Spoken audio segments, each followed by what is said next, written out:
Did you know that 95% of our viewers aren't subscribed? If you enjoy our content and find it helpful, hit that subscribe button to support the channel. It's free and it helps us bring you more high-quality Ielts tips, strategies, and practice materials. You will hear a phone conversation between an estate agent and a woman wishing to rent accommodation.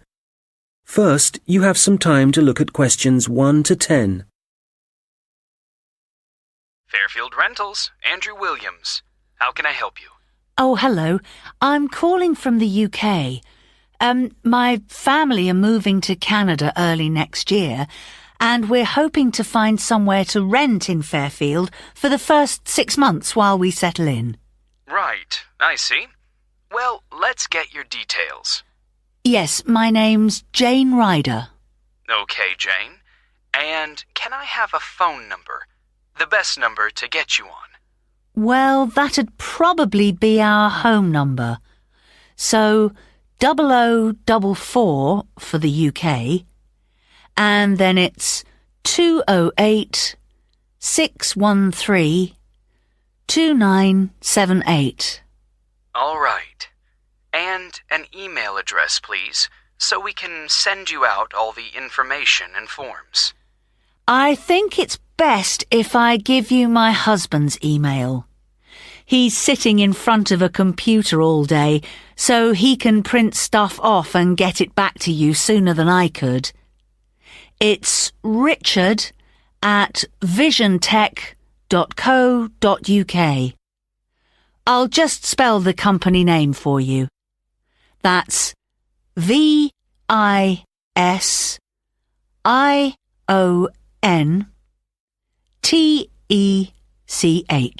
Great. And we have a question here about occupation. Richard's an IT specialist for an advertising company. They're transferring him to their Fairfield branch. Actually, just your job for now, thanks. Me? I'm a doctor at the hospital in our town. Okay, I'll put that down. Now, what kind of accommodation are you looking for? House? Apartment? An apartment, probably, as long as it has 2 bedrooms. There'll be me, my husband, and our 10-year-old son. And so with an apartment, you're less likely to get a garden. That's okay. But what about a garage? Is that something you'll want the apartment to have? Yes, that's definitely important. Okay, just a moment. I'll just make a note of that. But, before we go on, I should probably say now that what we don't need is any furniture, because we'll be shipping all that over, and I don't really want to pay for storage while we're waiting to buy a house. Not a problem. I'll make a note of that. Actually, though, just thinking about the kitchen, what can I expect from a rental property? I mean, what kind of equipment is provided? Well, the normal thing is that you get a stove. I think that's a cooker in British English. Okay, good to know. But how about a fridge? We'll be selling ours before we come, so if possible, we'd like the apartment to have one for when we arrive. I can certainly add that to the form. If there's any other whiteware that you need, like a dishwasher, for example, there are plenty of stores here that'll arrange delivery on the same day as purchase. Thanks. Hopefully we won't need to buy too many things. Now, how about location? Have you done any research into the Fairfield area? Not that much so far. Well, you mentioned you have a boy. I imagine you'd like to be fairly close to a school. Good idea. That would help. What's public transport like in Fairfield? Is it easy to get around? The bus service is pretty comprehensive. There are plenty of local routes, services into the city and out of town. Okay, and for a 2-bedroom apartment, what sort of rent should we expect to pay? Well, looking at the properties we have at the moment, Prices start from around $730 per month and, depending on the area, can go up to $1,200. That's too much. Something halfway would be better. So, would your limit be, say, $950? I'd say so, yes. Can I ask if you smoke or if you have any pets? No to both questions. But I do have one more request, please. Yes? Well, I've also been offered a job at Victoria General Hospital, and I suspect I'll be working nights occasionally. So what I really need from any apartment is for it to be quiet, so I can catch up on sleep if necessary during the day. Congratulations on the job offer. I'll add your request to the form. Well, what I'll do is compile a list of suitable properties for you and send them via email. Can I just ask, how did you hear about us? Obviously not from our commercials if you're living in the UK. Actually, it was a friend of ours. He spent a few months in Fairfield a couple of years ago, and he pointed us in the direction of your website. Well, it's good to be recommended. So, what I'll do is... That is the end of section 1. You now have half a minute to check your answers.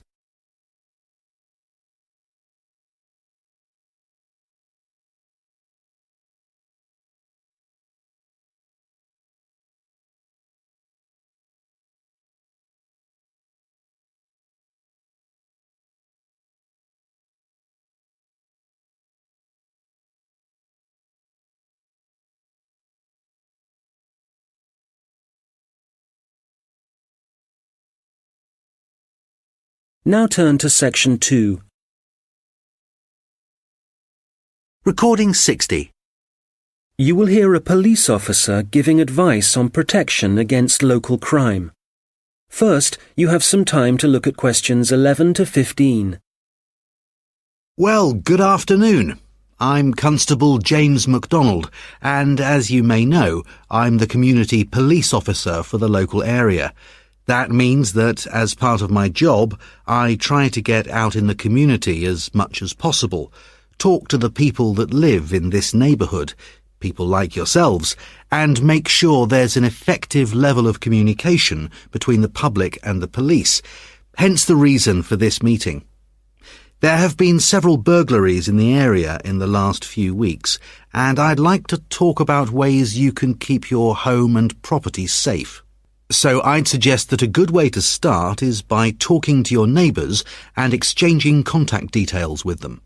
This will allow you to get in touch immediately if there's anything suspicious happening next door. Then make sure you have a good discussion about the best course of action to take in case of emergency.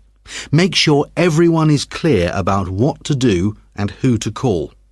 If you plan ahead, this will prevent uncertainty and even panic should anything happen later.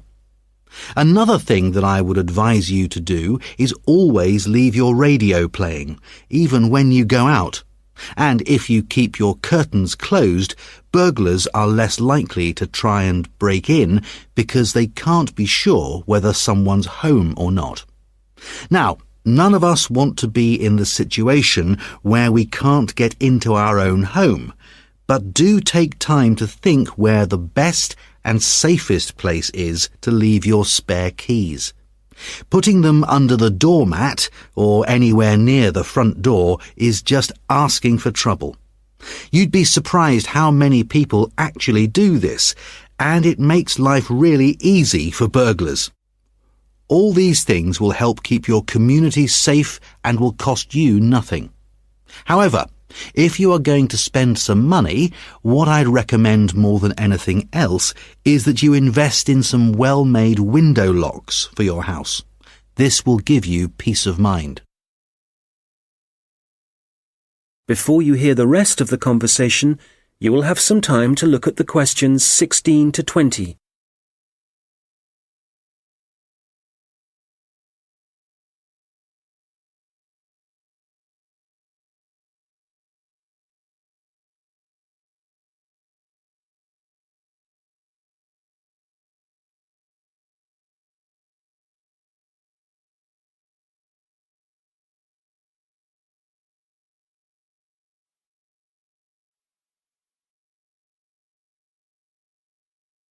Now listen and answer questions 16 to 20. OK, moving on. Unfortunately, there's been an increase in the number of minor crimes and antisocial behaviour in the general area, and I want to talk about some specific prevention measures that are being proposed. First of all, the skate park. As you probably know, it's well used by younger people in our community, but unfortunately we're getting more and more reports of broken glass, making it especially dangerous for younger children. One possible solution here is to get rid of some of the trees and bushes around the park, making it more visible to passers-by and vehicles. If the vandals know they're being watched, this might act as a deterrent. As you will have heard, a couple of local primary schools have also been vandalised recently, despite the presence of security guards. The schools don't have the funds for video surveillance, so we need people in the neighbourhood to call their nearest police station and report any suspicious activity immediately. Please don't hesitate to do this.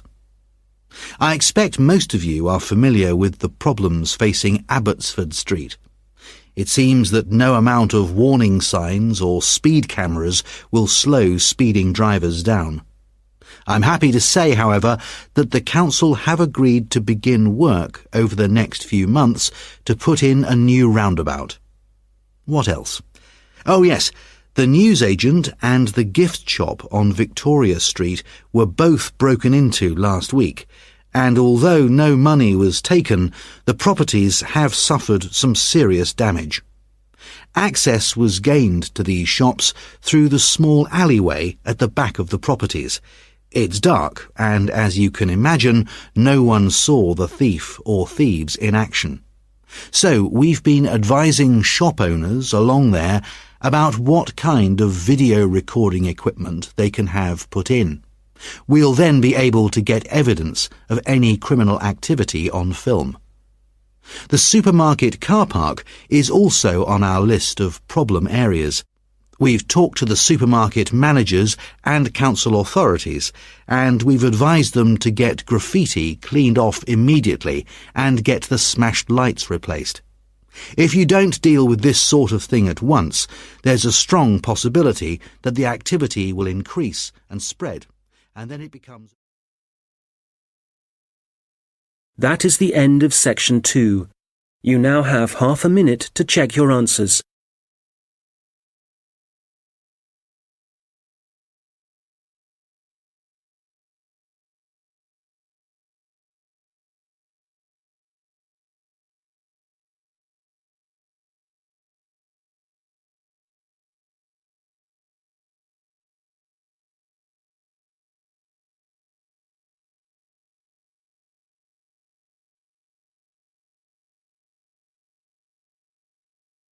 Now turn to section 3. Recording 61. You will hear two students discussing their assignments. First, you have some time to look at questions 21 to 26. Hi, Mike. How's it going? Actually, I was up last night with an assignment, so yeah, I'm tired, but I guess we'd better sort this presentation out. Well, we've done enough background reading, but I think we need to organise exactly what we're going to say about biofuels during the presentation, and the order.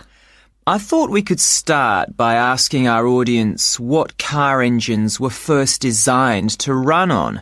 Fossil fuels or biofuels? Nice idea. Yes, when most people think about cars and fuel, they think about all the carbon dioxide that's produced, but they don't realise that that wasn't always the case. You're probably right. The earliest car engines ran on fuel made from corn and peanut oil, didn't they? Yes. The manufacturers used the corn and peanut oil and turned them into a kind of very pure alcohol. You mean ethanol? Yes. In fact, most biofuels are still based on ethanol. Actually, I've got some notes here about the process of turning plant matter into ethanol, the chemical reactions and the fermentation stages. And it's interesting. The other students would appreciate it, but different biofuels use different processes. And if we give a general description, there's a risk we'll get it wrong, and then the tutor might mark us down. I'd rather we focus on the environmental issues. Fair enough. So, the main plants that are used for biofuel production now are sugarcane, corn, And canola. Of all of them, canola is probably the least harmful because machines that use it don't produce as much carbon monoxide. Sugarcane seems to be controversial. It doesn't require as much fertilizer as corn does to grow, but when they burn the sugarcane fields, that releases loads of greenhouse gases. Yes, but some critics have suggested that the production of corn ethanol uses up more fossil fuel energy than the biofuel energy it eventually produces. For that reason, I'd say it was more harmful to the environment. I see what you mean. You're probably right. It's interesting how everyone saw the biofuel industry as the answer to our energy problems, but in some ways, biofuels have created new problems. Well, in the USA, I wouldn't say that farmers are having problems. The biofuel industry for them has turned out to be really profitable. I think, though, that even in the USA, ethanol is still only used as an additive to gasoline or petrol. The problem is that it still has to be transported by trucks or rail because they haven't built any pipelines to move it. Once they do, it'll be cheaper, and the industry might move forward. That'll have to happen one day. At least the government are in favour of biofuel development. Yes, but Brazil's probably in the lead as far as biofuels are concerned.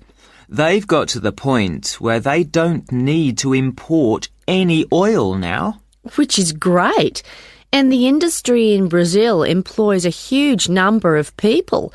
But is it sustainable? I mean, as the population grows and there are more vehicles on the roads and there's more machinery, surely they can't depend so much on sugarcane. At some point, there has to be a limit on how much land can be used for sugarcane production. Certainly if you want to preserve natural habitats and native wildlife. I think that whatever problems Brazil's facing now, the same will be true for any country. You have to weigh up the pros and cons.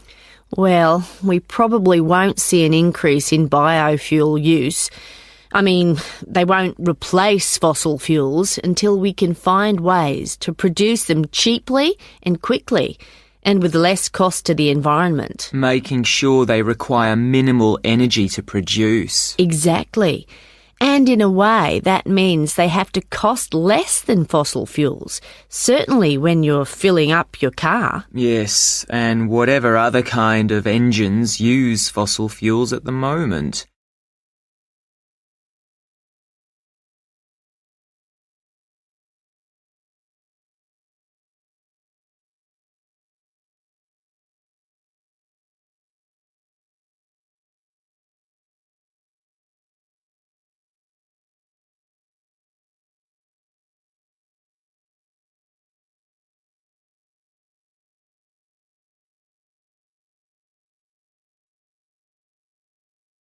Now listen and answer questions 27 to 30.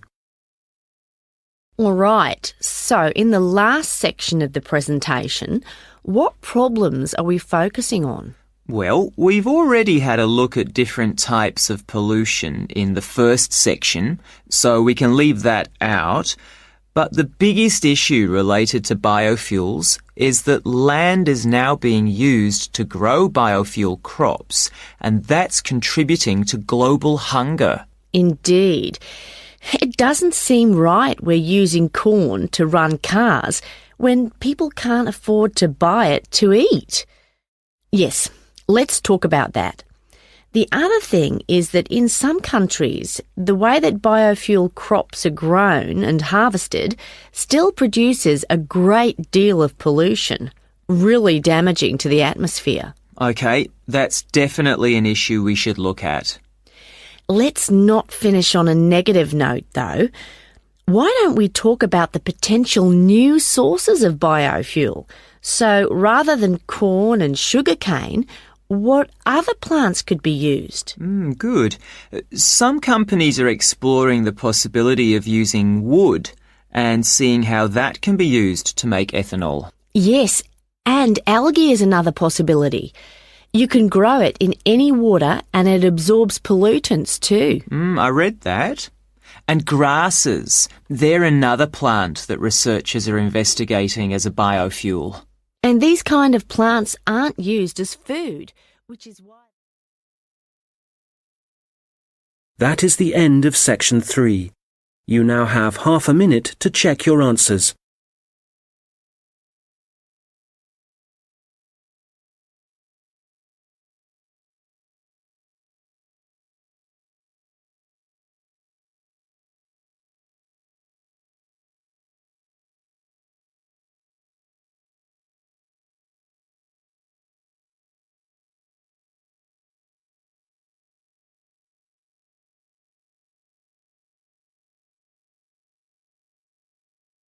Now turn to section 4.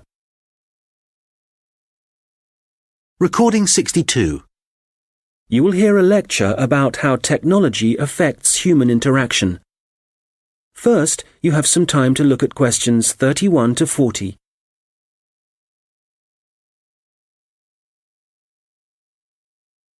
Good morning. Today, we're thinking about the way that technology is influencing our social structures and the way we interact with one another. Humans, as we know, have always lived in groups. Without this arrangement, our species would have died out long ago. But now, the way we see and define our group is changing. I'd like to start by mentioning the research of American sociologist Mark Granovetter in 1973. It was Granovetter who first coined the term weak ties, which he used to refer to people's loose acquaintances. In other words, friends of friends. His research showed that weak ties had a significant effect on the behavior and choices of populations, and this influence was something highly important in the fields of information science and politics, and as you can imagine, marketing also. So, these friends of friends, people we might spend time with at social or work gatherings, might not be like us, but they can still have a positive influence because we share the same sort of interests. That's enough to make a connection, and this connection can turn out to be more beneficial than we might suspect.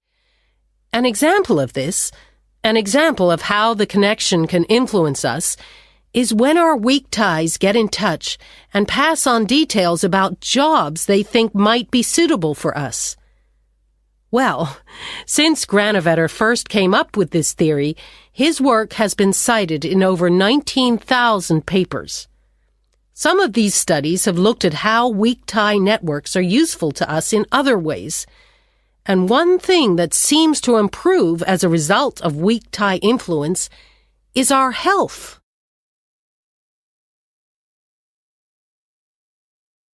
Today, our number of weak tie acquaintances has exploded due to the internet, to the phenomenon of online social networking. This is still a relatively new way of communication, something that has a huge amount of potential. But also, as with any invention, it brings with it a new set of problems. Let's start with the benefits. Without question, online social networking allows us to pass on the latest news, to be up to date with local and global events, and for many, this information comes from sources more trustworthy than local media. So this is one clear point in favor of online social networking.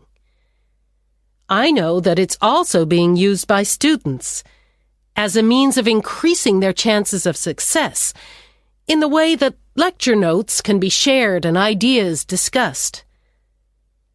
I think, personally speaking, that we need some further research before we can definitively say whether it helps or not. There's also been a great increase in the number of networking sites devoted to sharing advice on health issues, but there are as yet no studies to prove the reliability of that advice. Now, what we do have clear evidence for is that people are developing friendships and professional networks in a way that wasn't possible before.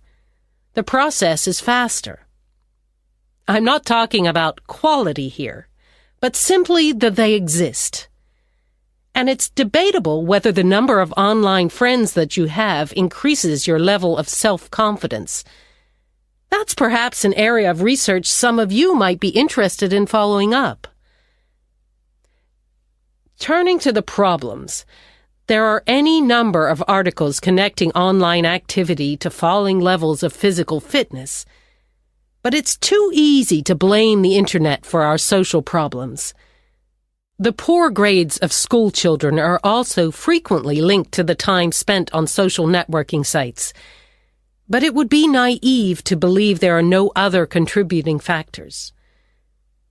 One real concern, however, is the increase in the amount of fraud, where, for example, people are using the personal data of others, which they've put online, for criminal purposes.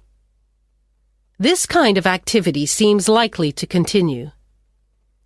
And then, certainly for employers, online social networking sites have provided a great time-wasting opportunity, reducing productivity like never before, and I doubt they can put a stop to this habit, no matter what restrictions are in place.